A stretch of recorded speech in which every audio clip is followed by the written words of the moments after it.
قصہ حاتم طائی قسط نمبر 3۔ حاتم پہلا سوال پورا کرنے کے لیے ادھر ادھر بھٹکتا رہا۔ ایک دن ایک جنگل میں اس نے ایک ہرنی کو بھیڑیے کے منہ سے بچایا۔ بھیڑیے نے کہا، اتنا نیک انسان حاتم ہی ہو سکتا ہے، لیکن تم نے میرے ساتھ اچھا سلوک نہیں کیا۔ حاتم نے فوراً اپنے بدن سے گوشت کاٹ کر بھیڑیے کو کھلا دیا۔ بھیڑیے کے پوچھنے پر حاتم نے بتایا کہ وہ اس آدمی کی تلاش میں ہے جو کہتا رہتا ہے کہ ایک بار دیکھا ہے، دوسری بار دیکھنے کی تمنا ہے۔ بھیڑیے نے کہا، میں جانتا ہوں اس کا پتہ، وہ دشت ہویدا ہے۔ یہاں سے کچھ دور جا کر تمہیں 2 راستے ملیں گے، تم دائیں طرف کے راستے پر چلے جانا، اپنی منزل کو جا پہنچو گے۔ چنانچہ حاتم آگے چل پڑا۔ تھوڑی دور چل کر اس کے زخم کی وجہ سے ایسا درد اٹھا کہ وہ ایک درخت کے نیچے بے دم ہو کر گر پڑا۔ وہاں ایک گیدڑ اور اس کی مادہ کا بھٹ تھا۔ گیدڑ اسے دیکھتے ہی پہچان گیا کہ یہ حاتم ہے اور اپنے زخم کی وجہ سے تڑپ رہا ہے۔ اسے دشت ہویدا میں جانا ہے اور اس کا زخم تو پری روح کے بھیجے سے ہی اچھا ہو سکتا ہے۔ پری روح دشت مار زنداں کا وہ جانور ہے جس کا جسم مور کی طرح اور سر انسانوں جیسا ہے۔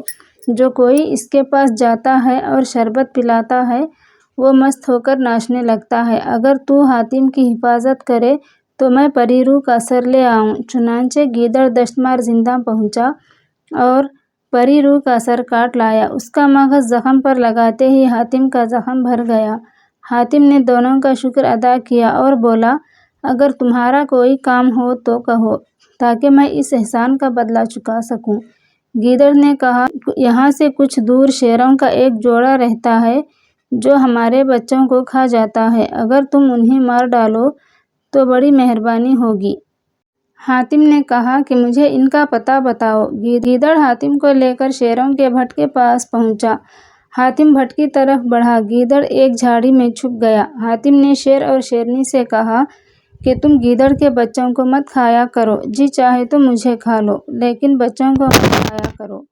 یہ سن کر شیر اور شیرنی کو بہت غصہ آیا۔ کہنے لگے، ان بچوں کو تو ہم کھائیں گے ہی، لیکن تجھے بھی نہیں چھوڑیں گے۔ جب حاتم نے دیکھا کہ دونوں کسی صورت سے مانتے نہیں تو اس نے دونوں کو زمین پر گرا کر باندھ دیا اور ان کے دانت نکال لیے اور ناخن کاٹ ڈالے۔ پھر اللہ سے دعا کی کہ یا اللہ، مجھے مجبوراً ایسا کرنا پڑا، تو میری خطا کو معاف فرما اور ان بے زبانوں کے درد کو دور فرما۔ اللہ نے حاتم کی دعا سن لی اور شیروں کا درد دور ہو گیا۔ حاتم نے دونوں کو کھول دیا۔ دونوں رو رو کر کہنے لگے کہ اب ہم کیسے شکار کریں گے، ہمارا پیٹ کیسے بھرے گا۔ اتنے میں گیدڑ سامنے آیا اور کہنے لگا کہ تم فکر نہ کرو، میں زندگی بھر تم لوگوں کے لیے کھانے کا انتظام کروں گا۔ یہ سن کر حاتم مطمئن ہو گیا اور آگے بڑھنے لگا۔ اسی وقت گیدڑ کی مادہ بھی آ پہنچی۔ اس نے گیدڑ سے کہا کہ میں چاہتی ہوں کہ اس مشکل سفر میں تم حاتم کے ساتھ رہو، لیکن حاتم نے ان کی بات نہیں مانی۔ گیدڑ نے کہا، اچھا تو سنو، ایک راستہ بہت قریب کا ہے جو دشت ہویدا کو جاتا ہے، لیکن اس میں مشکلیں بہت ہیں۔ حاتم نے کہا کہ تم اس کی فکر مت کرو۔ گیدڑ نے اسے راستہ بتا دیا۔ چلتے چلتے حاتم ایک چوراہے پر پہنچا اور ابھی سوچ ہی رہا تھا کہ وہ کدھر جائے کہ بہت سے ریچھوں نے اسے گھیر لیا اور اپنے بادشاہ کے پاس لے گئے۔ ریچھوں کے بادشاہ نے کہا، ارے تم تو حاتم ہو، بڑی خوشی ہوئی تم سے مل کر، بس اب میں اپنی بیٹی کی شادی تمہارے ہی ساتھ کروں گا۔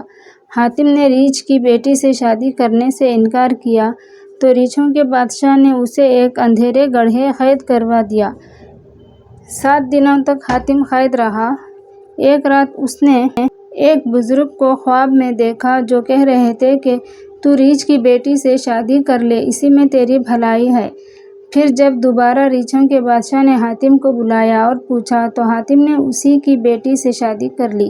شادی کے بعد اس نے ریچھ کی بیٹی سے ایک دن کہا کہ میں ایک ضروری کام سے جا رہا تھا، لیکن تمہارے باپ نے تمہارے ساتھ میری شادی کر دی۔ اگر تم مجھے اپنے کام سے جانے کے لیے اپنے باپ سے اجازت دلوا دو تو بڑی مہربانی ہوگی۔ کام پورا ہوتے ہی میں تمہارے پاس آ جاؤں گا۔ ریچھ کی بیٹی نے یہ بات اپنے باپ سے کہی۔ اس نے بخوشی اجازت دے دی۔ جاتے وقت ریچھ کی بیٹی نے ایک مہرہ حاتم کی پگڑی میں باندھ دیا اور کہا کہ یہ ہر مصیبت میں تمہارے کام آئے گا۔ چلتے چلتے حاتم ایک ایسے ریگستان میں پہنچا جہاں نہ دانہ نظر آتا تھا نہ پانی۔ مگر شام کے وقت ایک بوڑھا اسے 2 روٹیاں اور پانی دے جاتا تھا۔ غرض حاتم اسی طرح چلتا رہا۔ ایک دن اسے ایک بہت بڑا اژدھا نظر آیا۔ ابھی حاتم کچھ سوچنے بھی نہیں پایا تھا کہ اژدھے نے سانس کھینچا اور حاتم اس کے منہ میں ہوتا ہوا پیٹ میں چلا گیا۔ مہرے کی وجہ سے اژدھے کا زہر اس پر اثر نہیں کر سکا۔ حاتم باہر نکلنے کے لیے اژدھے کے پیٹ میں ادھر ادھر دوڑتا رہا۔ اس کی وجہ سے اژدھے کے پیٹ میں سخت درد ہو رہا تھا۔ 3 روز تک اژدھا درد کو برابر برداشت کرتا رہا اور سوچتا رہا کہ آخر اس نے کون سی ایسی چیز نگل لی جو ہضم ہونے کا نام ہی نہیں لیتی۔ آخر تنگ آ کر اس نے حاتم کو اگل دیا۔ حاتم باہر آتے ہی ایک طرف چل پڑا۔ کچھ دور پر اسے ایک تالاب نظر آیا۔ حاتم نے تالاب پر اپنے کپڑے دھوئے، غسل کیا اور پھر اپنی منزل کی طرف چل پڑا۔ مدتوں بعد وہ ایک سرسبز اور شاداب پہاڑ پر جا پہنچا۔ درخت میووں سے لدے ہوئے تھے، مکانات نہایت صاف ستھرے تھے، ہر طرف نہریں جاری تھیں، پھول کھلے ہوئے تھے۔ حاتم تھکا ماندہ تھا، ایک مکان میں جا کر سو گیا۔ جب اس کی آنکھ کھلی تو اس کے سامنے مکان مالک بیٹھا ہوا تھا۔ حاتم نے اس سے اپنا تمام حال کہہ سنایا۔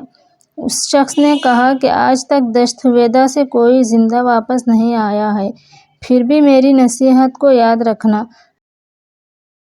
جوں ہی تم دشت ہویدا کے قریب پہنچو گے، جادو کا کھیل شروع ہو جائے گا۔ بہت سی خوبصورت عورتیں تمہیں نظر آئیں گی، وہ جہاں تمہیں لے جانا چاہیں گی تم چپ چاپ چلے جانا۔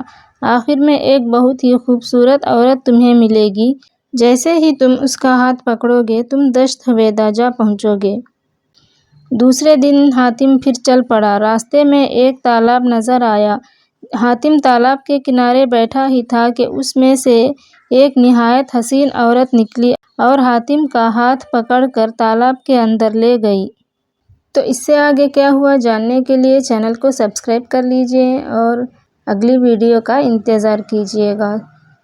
تو ہمارے چینل پر آنے کے لیے آپ سب کا بہت بہت شکریہ۔ اپنی دعاؤں میں یاد رکھیے گا۔ والسلام۔